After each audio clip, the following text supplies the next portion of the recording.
وہ ہمیشہ اس وقت کھانے کے ٹیبل پر آتا جب مظہر حسن وہاں موجود نہ ہوتے۔ کیا بات ہے، کہیں سورج آج مغرب سے تو نہیں نکل آیا؟ محسن نے ہنستے ہوئے کہا۔ معاذ اس کا اشارہ اچھی طرح سمجھ گیا تھا۔ اگر ایسا ہے تو پھر آج سے تو ہر روز ہی سورج مغرب سے نکلا کرے گا۔ معاذ نے بھی اسی کے انداز میں جواب دیا۔ دیکھ رہے ہیں ڈیڈ کیسے جواب دے رہا ہے آج تو یہ۔ محسن نے مظہر حسن کو دیکھا جو پہلے ہی مسکراتے معاذ کو دیکھ رہے تھے۔ ہاں بھائی، آخر بیٹا کس کا ہے؟ یہ تو ہے، محسن مسکرایا، جبکہ معاذ نائلہ بیگم کی جانب متوجہ ہو گیا جو اس کے سامنے چائے کا کپ رکھ رہی تھی۔ ویسے معاذ، مظہر حسن نے گلا صاف کیا، وہ بس اسے بات کرنے کا بہانہ چاہتے تھے۔ تم نے باقی گھر والوں کو خوشخبری سنا دی؟ کیسی خوشخبری؟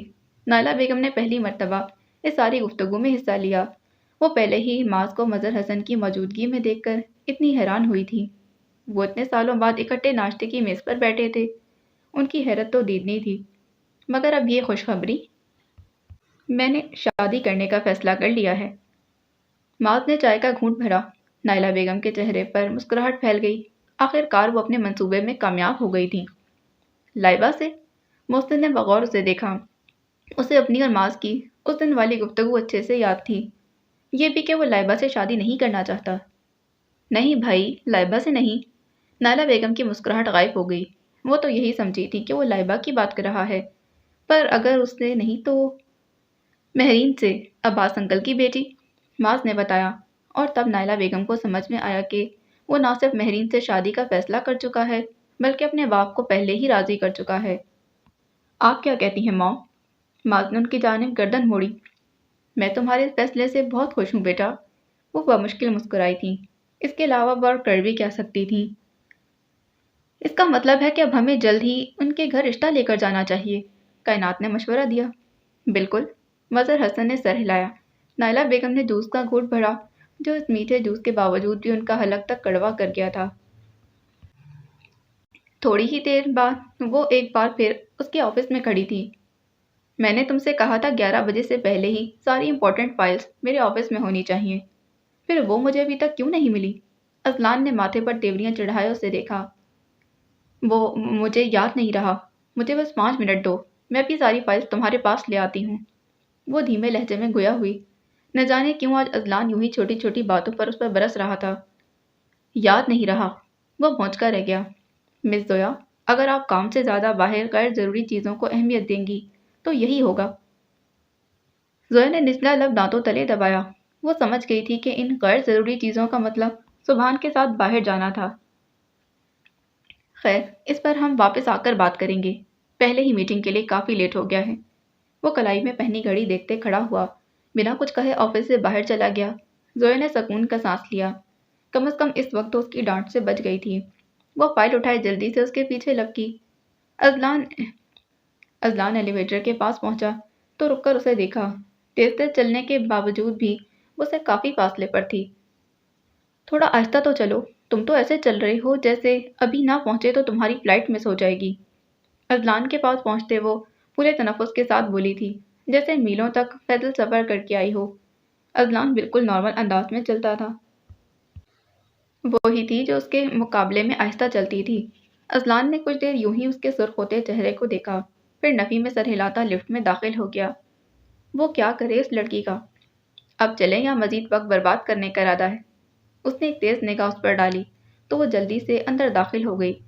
میٹنگ ختم ہونے کے بعد اس نے سب سے پہلا کام اذلان کے آفس میں فائلیں پہنچانے کا کیا تھا۔ وہ اب ماتھے پر تیوریاں چڑھائے اس کے آفس سے نکل رہی تھی۔ ایک بار پھر سے وہ اس کی ڈانٹ سن کر آ رہی تھی، کیونکہ فائلوں کو ٹیبل پر رکھتے وہ غلطی سے ساری فائلز گرا بیٹھی تھی، اسی لیے اذلان سے اسے اچھی خاصی ڈانٹ پڑ چکی تھی۔ اس کا ضبط جواب دے رہا تھا، پہلے ہی وہ سبحان کی وجہ سے اتنی پریشان تھی، اور اب اذلان کا یہ رویہ، اس کا بے تحاشا رونے کو دل چاہ رہا تھا۔ اس نے اپنی انگلیوں کے پوروں سے کنپٹی کو مسلا۔ مسلسل کام کرنے کی وجہ سے اس کے سر میں درد ہونے لگا تھا۔ ایکسکیوز می، آواز پر زویا نے دائیں جانب گردن موڑی۔ گولڈن ڈائی وال نکری رنگت اور بلیک پینٹ پر وائٹ ٹاپ پہنے وہاں ایک لڑکی کھڑی تھی جو مسکراتے اسے دیکھ رہی تھی۔ یس، زویا نے سر تا پیر اسے دیکھا۔ اسے گمان ہوا کہ وہ پہلے بھی اسے کہیں دیکھ چکی ہے۔ اذلان اپنے آفس میں ہے۔ لڑکی نے گردن کو اطراف میں گھماتے پوچھا۔ زویا جو پہلے ہی بمشکل غصہ ضبط کیے بیٹھی تھی، اس لڑکی کی فضول اداؤں کو دیکھ کر اسے مزید تپ چڑھی۔ کیا کام ہے ان سے؟ میں ان کی دوست ہوں، اسے ملنا چاہتی ہوں۔ اس نے اپنے شولڈر کٹ بال پیچھے کو جھٹکے۔ تم جو کوئی بھی ہو، پہلے یہ بتاؤ ان سے ملنے کے لیے اپوائنٹمنٹ لی ہے؟ زویا کی بات سن کر وہ نزاکت سے مسکرائی۔ اسے ملنے کے لیے مجھے کسی اپوائنٹمنٹ کی ضرورت نہیں۔ تم ان سے نہیں مل سکتی، وہ بنا اپوائنٹمنٹ کے کسی سے نہیں ملتے۔ زویا چند قدم آگے آئی، دونوں بازو سینے پر لپیٹ کر اس کے سامنے کھڑی ہو گئی۔ وہ چاہتی تو ابھی سے اسے راستہ دے کر اذلان کے آفس میں بھیج دیتی، مگر وہ پہلے ہی غصے میں تھی۔ اب یہ غصہ اتارنے کے لیے اسے کوئی نہ کوئی تو چاہیے تھا نا۔ ہٹو میرے راستے سے، میں خود ہی جا کر دیکھ لیتی ہوں۔ اس نے زویا کو دھکیلا، پھر اس سے پہلے کہ وہ آگے بڑھتی، زویا نے اس کا بازو پکڑ لیا۔ سنا نہیں تم نے میں کیا کہہ رہی ہوں؟ تم ان سے نہیں مل سکتی۔ زویا نے ایک ایک لفظ پر زور دیا۔ How dare you! لڑکی نے چلاتے ہوئے اپنا بازو اس کی گرفت سے چھڑایا۔ تم شاید جانتی نہیں ہو میں ہوں کون؟ اس کا چہرہ غصے سے آگ بگولا ہو رہا تھا۔ زویا اس کی کسی بات کا اثر لیے بنا اس کا راستہ روکے کھڑی تھی۔ تم میرے راستے سے ہٹ رہی ہو یا نہیں؟ اس نے دانت پیسے۔ زویا نے جواباً نفی میں سر ہلایا۔ سامنے کھڑی لڑکی کا پارا مزید ہائی ہوا۔ تم گھٹیا لڑکی، اپنی حد سے بڑھ رہی ہو۔ اس نے زویا کو تھپڑ مارنے کی غرض سے ہاتھ بلند کیا۔ اس سے پہلے کہ اس کا ہاتھ زویا کے چہرے کو چھوتا، زویا نے جلدی سے اس کا بازو پکڑ لیا۔ لڑکی کی پہلی کوشش ناکام ہوئی تو اس نے دوسرے ہاتھ سے زویا کے بال نوچنے چاہے۔ زویا نے اس کا دوسرا ہاتھ بھی پکڑ لیا اور اسے مڑا۔ لڑکی کے لیے یہ حملہ اتنا اچانک تھا کہ بے ساختہ اس کی چیخ نکل گئی۔ ادھر اذلان اپنے آفس میں بیٹھا تھا جب باہر سے کسی شور کی آواز بلند ہوئی۔ اس نے گھبرا کر لیپ ٹاپ بند کیا۔ آفس سے باہر آیا تو وہاں کا منظر دیکھ کر ٹھٹک گیا تھا۔ وہ منظر کسی آفس کم باکسنگ رنگ کا زیادہ لگ رہا تھا۔ زویا نے اپنے ایک ہاتھ سے سامنے کھڑی لڑکی کے دونوں ہاتھوں کو قابو کر رکھا تھا، دوسرے ہاتھ سے اس کے گولڈن ڈائی شدہ بالوں کو نوچ کر اس کا چہرہ پیچھے کو کر رکھا تھا۔ لڑکی کے چہرے پر نظر پڑتے اسے حیرت کا ایک اور جھٹکا لگا۔ وہ لڑکی مہا عالم تھی۔ اذلان نے اطراف میں نظر دوڑائی۔ آفس کے کئی لوگ ہنس کر یہ تماشا دیکھ رہے تھے۔ ان میں کچھ فون نکالے ویڈیو بنانے میں مصروف تھے۔ مہا زور زور سے چیخ کر ان سب کو مدد کے لیے بلا رہی تھی، مگر وہاں کسی کی ہنسی بند ہوتی تو وہ مدد کو آتا۔ کیا ہو رہا ہے یہاں؟ وہ بس سب کو خاموش کروانا چاہتا تھا۔ نظر تو اسے بھی صاف صاف آ رہا تھا کہ وہاں کیا ہو رہا ہے۔ اس کی آواز پر وہاں یکدم سناٹا چھا گیا۔ اذلان پلیز میری مدد کرو، یہ پاگل لڑکی مجھے مار دے گی۔ مہا اسے دیکھتے ہی چلائی۔ اتنا تو وہ سمجھ گئی تھی کہ وہاں اذلان کے علاوہ کوئی اس کی مدد کو نہیں آئے گا۔ زویا نے کنکیوں سے اذلان کو دیکھا۔ دل زور زور سے دھڑک رہا تھا۔ وہ جانتی تھی اب اسے اپنی اس حرکت سے پھر سے اس کی ڈانٹ سننا پڑے گی۔ زویا کیا کر رہی ہو؟ چھوڑ دو مہا کو۔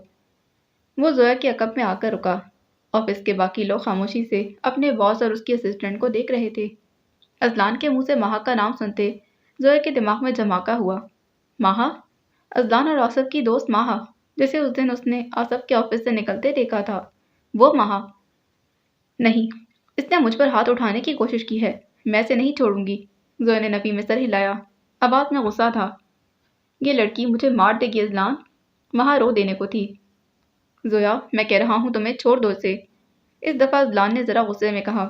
زویا نے ایک جھٹکے سے مہا کو چھوڑ دیا۔ مہا گہرے گہرے سانس لیتی، ایک نظر اذلان پر ڈال کر فوراً باہر کی جانب تیز تیز قدم بڑھاتی چلی گئی تھی۔ اذلان نے ایک تائرانہ نظر باقی اسٹاف پر ڈالی، جو اس کے اس طرح دیکھتے ہی فوراً وہاں سے غائب ہو گئے تھے۔ میرے آفس میں آؤ ابھی، وہ کہتے ہوئے آگے بڑھ گیا۔ زویا آہستہ آہستہ قدم اٹھاتی اس کے پیچھے آفس میں داخل ہوئی۔ وہ جانتی تھی اب اذلان نے اس پر غصہ کرنا ہے اور بس خاموشی سے اسے سننا ہوگا۔ آخر کو مہا اذلان کی دوست تھی، یقیناً اپنی دوست کی انسلٹ ہونے پر غصہ کرے گا۔ یہ سب کیا تھا؟ وہ اب اس کے عین سامنے کھڑا تھا۔ کیا تھا؟ زویا نے نظریں چرائیں۔ ابھی جو میں باہر دیکھ کر آیا ہوں۔ اس کی آواز میں غصہ نہیں تھا۔ زویا نے آنکھیں میچیں۔ سبحان، اذلان، مہا، سب کی باتیں اس کے ذہن میں گڑمڑ ہونے لگیں۔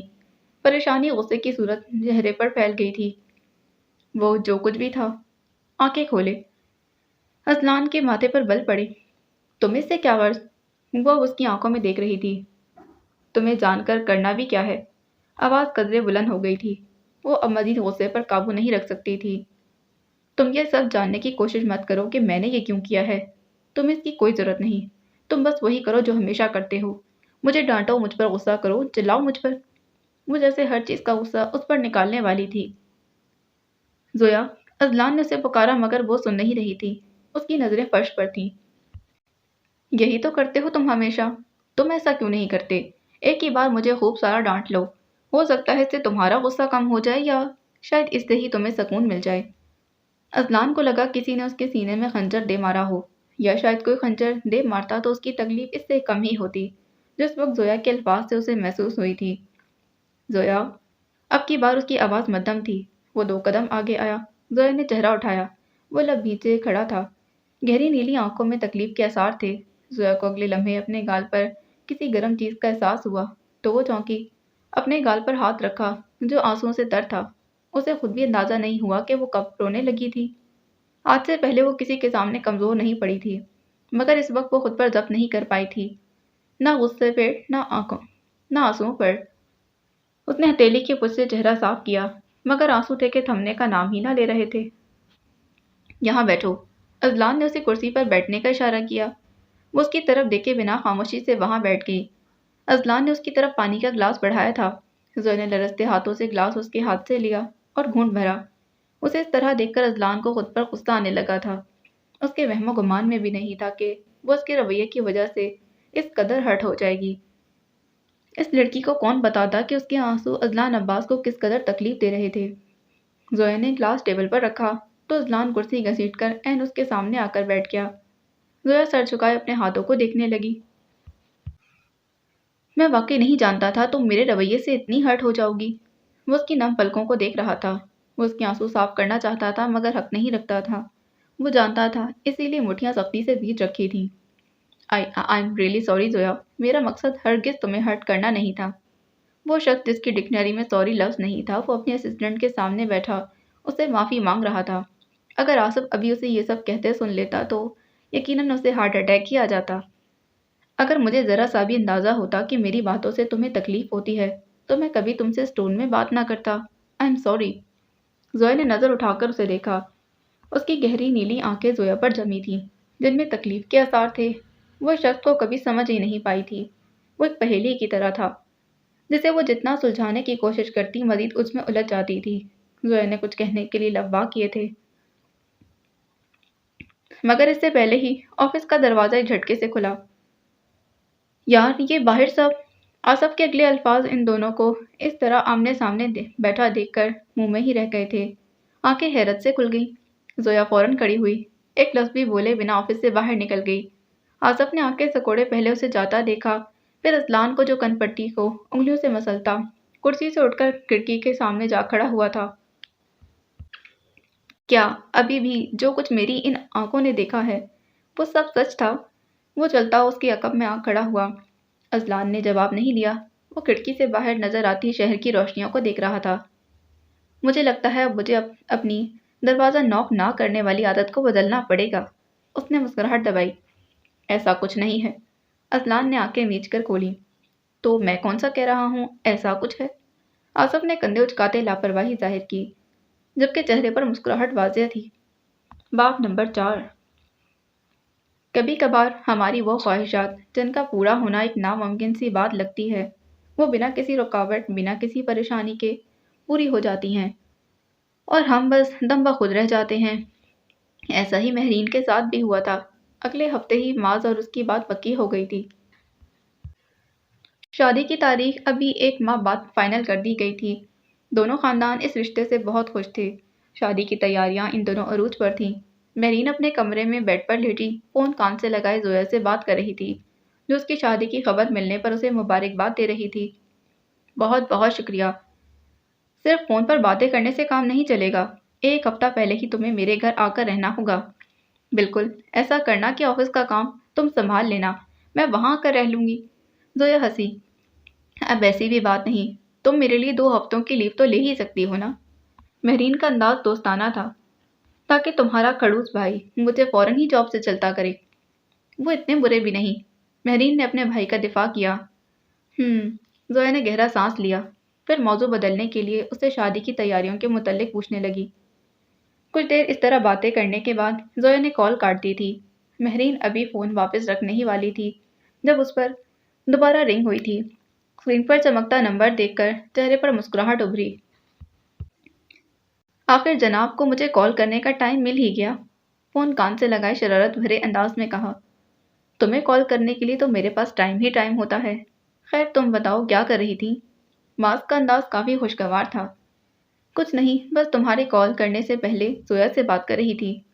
اچھا، اور یہاں میں سمجھ رہا تھا کہ آپ مجھے یاد کر رہی ہوں گی، اس نے اداسی بھرے لہجے میں کہا تو مہرین کلکلا کر ہنس دی۔ پتہ ہے ماس، اس طرح بولتے تمہاری آواز کتنی کیوٹ لگتی ہے۔ آواز کے ساتھ شکل بھی بہت کیوٹ لگتی ہے، کہو تو دکھا دیتا ہوں۔ بالکل جیسے میں ابھی کہوں گی اور تم۔ وہ بولتے بولتے رکی، غور سے فون سے آتی آوازوں کو سنا۔ وہ شاید ڈرائیونگ کر رہا تھا۔ ماس تم کہاں ہو اس وقت؟ تمہارے گھر کے سامنے، دوسری جانب سے اطمینان بھرے انداز میں جواب دیا گیا۔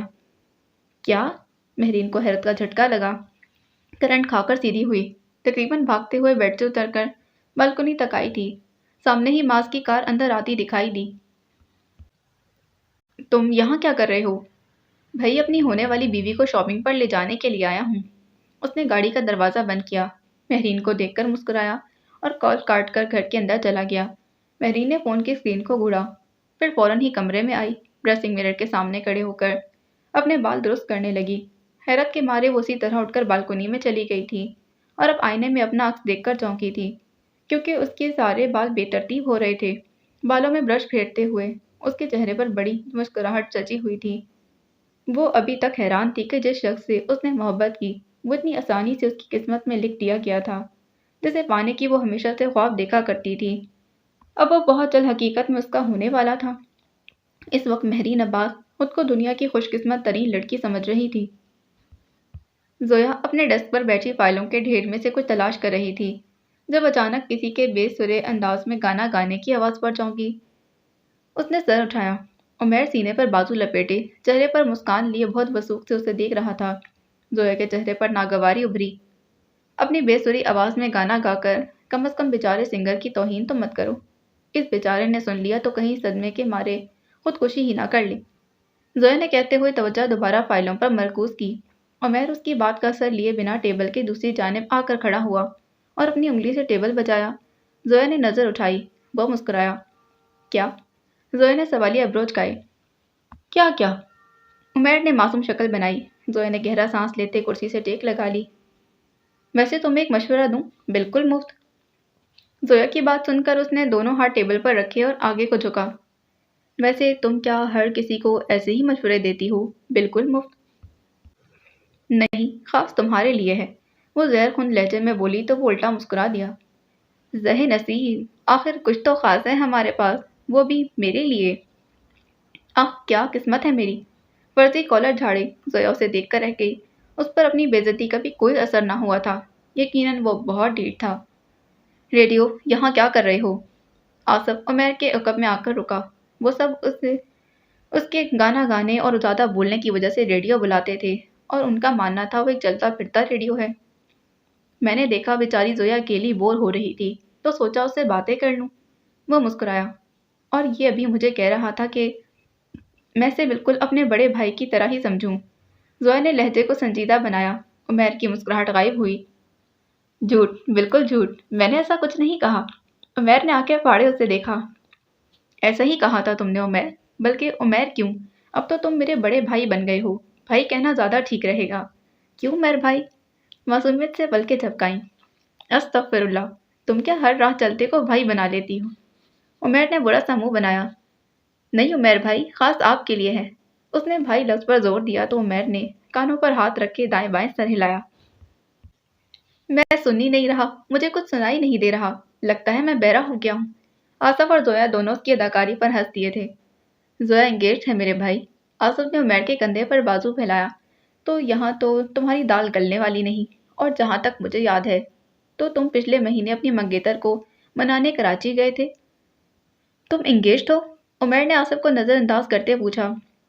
زویا نے اسبات میں سر ہلایا۔ اوہ، عمیر نے ڈرامائی انداز میں سینے پر ہاتھ رکھا۔ تمہیں کیا ہوا ہے؟